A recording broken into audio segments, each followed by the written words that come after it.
The aging process in training is a fascinating topic. Now in this video, I can't guarantee you an anti-wrinkle cream or even how to prevent you losing your hair. But what I will share with you is some fantastic strategies that are guaranteed to make you a badass in your 40s, 50s, 60s, 70s and beyond.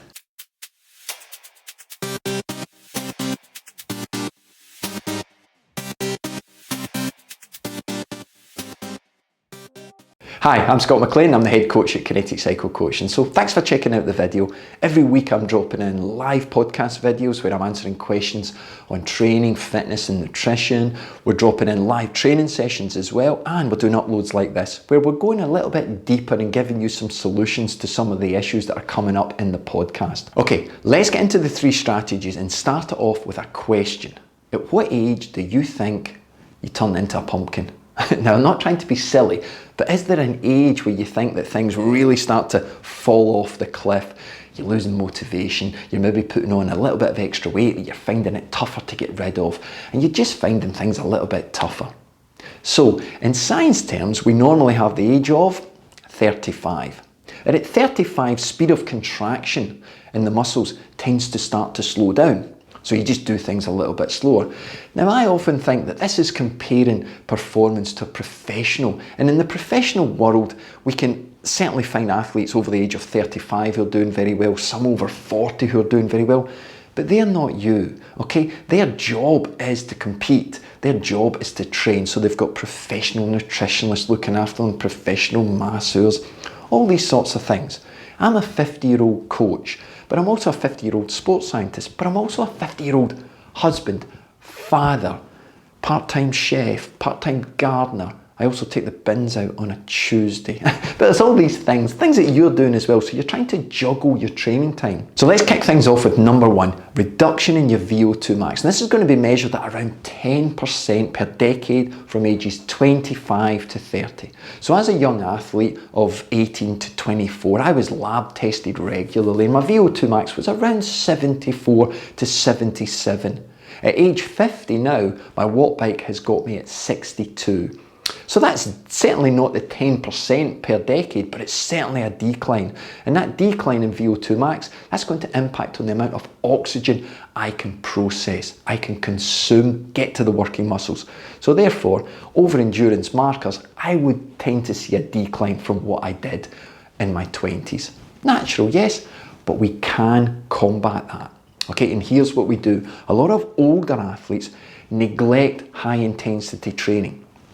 They neglect it because they think that it's not really suitable for them. Or even worse, they do high intensity training, but they don't do it hard enough and they do it over a longer period. Now that sounds a little bit crazy. They do it over a longer period, Scott. Surely working over a longer period is good. No, I want you to understand that your VO2 absorption, especially for older athletes, is going to be around 15 to 20 minutes. That's it.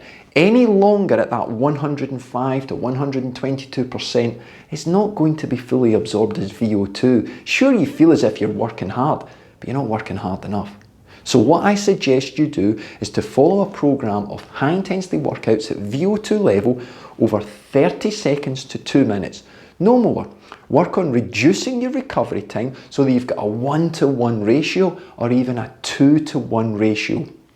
You may end up with 30 seconds on, 15 seconds off, but you calculate your time at VO2 and have it around about 15 minutes. You can go to 20 minutes if you've got a really strong fitness level and a good historical journey for fitness.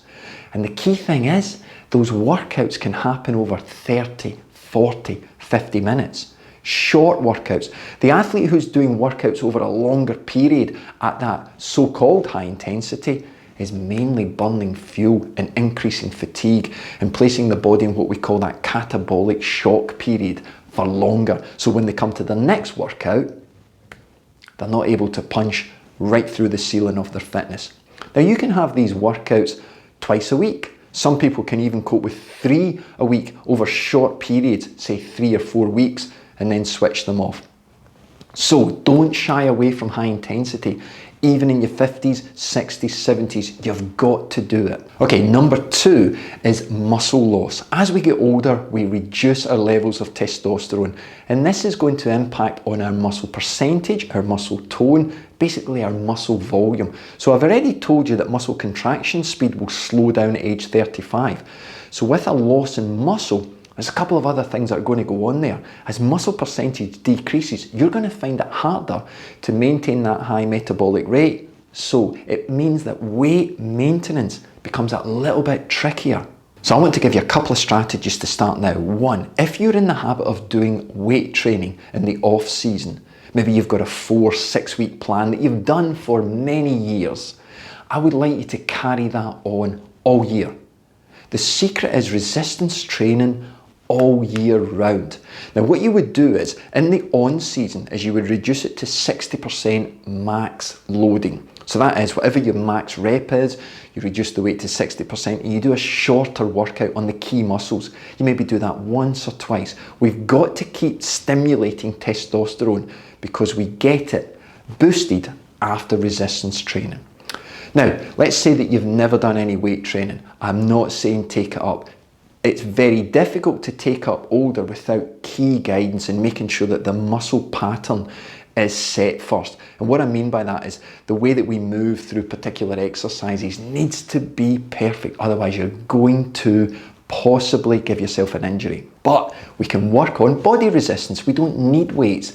So we can start programs of working on our core, working on our postural muscles. Because if there is a degree of muscle loss, this is not only going to affect strength for your climbing or for your time trialing, it's going to affect your posture. How many times do we look at older people and look at their posture and they're all hunched over? This is a natural effect because of this loss of muscle tone. But if your posture is affected and you're losing that tone and muscle just to hold yourself upright, this will affect your efficiency on the bike. It will affect your ability to get into positions that will maximize power output. So you need to start today on workouts that can maybe be 5-10 minutes long, working on key muscles through the core, trapezium, latissimus dorsi, muscles that are going to help hold you on the bike. And you've got to keep it going all year round. This will massively help maintain muscle tone.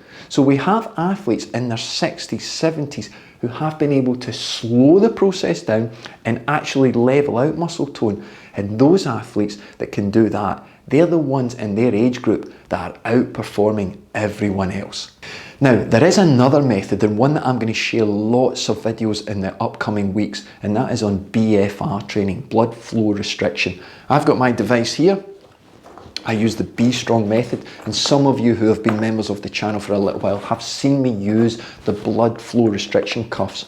For older athletes, I think this is a game changer. So keep watching the channel and I'll be sharing lots of footage and data of how I've been able to achieve well over 1,000 watts at peak power as a 50-year-old athlete who is a slow twitch fibre athlete. So number 3 is recovery time. As we get older, recovery time stretches and it becomes longer. We'll take longer to recover from harder workouts, from longer workouts. I call it the hangover effect.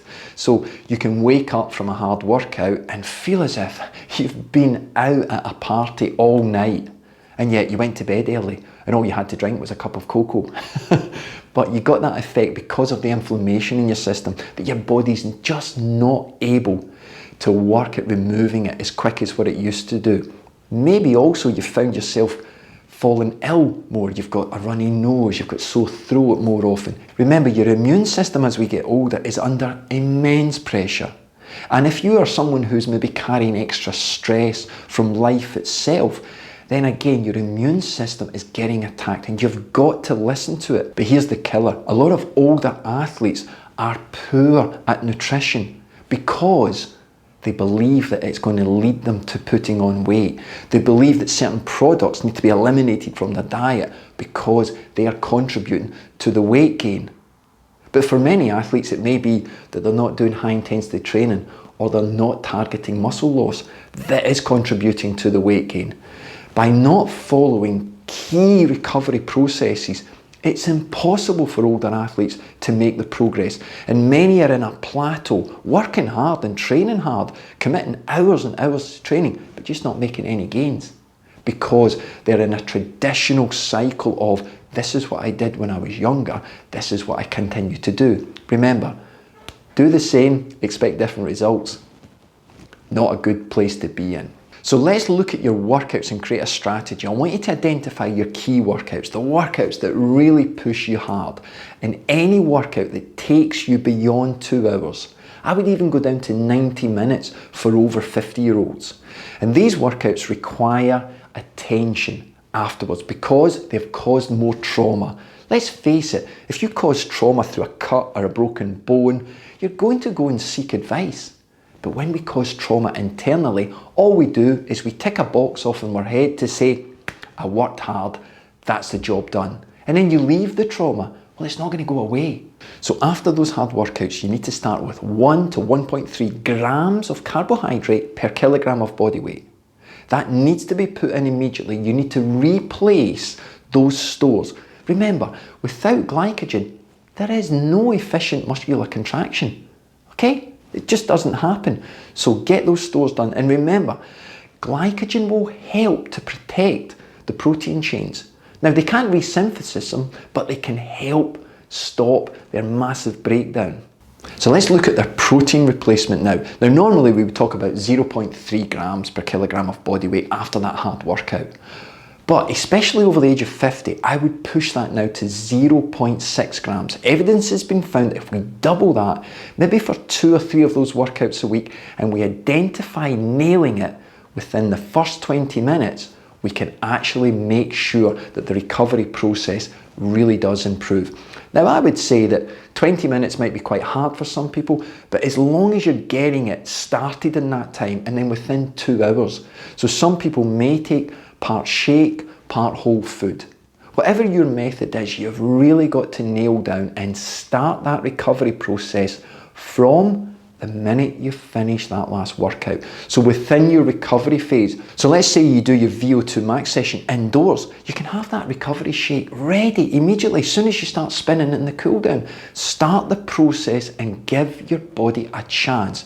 Because I assure you, there are athletes watching this video now and you're in that catabolic mess. You're just not recovering enough and you're not giving yourself body a chance. Hey, that's 3 great points, but I did skim over them. I have summarised them and it's a topic I am going to come back to, so don't worry, I'm going to go into each one much deeper, and there's a couple of other areas I would like to introduce. So if you've enjoyed the video, hey, give me a thumbs up, maybe subscribe if you haven't done already, because I'm definitely going to be sharing more on this topic, and if you leave a comment, I will get back to you on this. Hey folks, you stay safe, keep spinning, keep smiling, and remember, anyone can train hard, but there's only a few of us can train smart. I'll see you in the next video.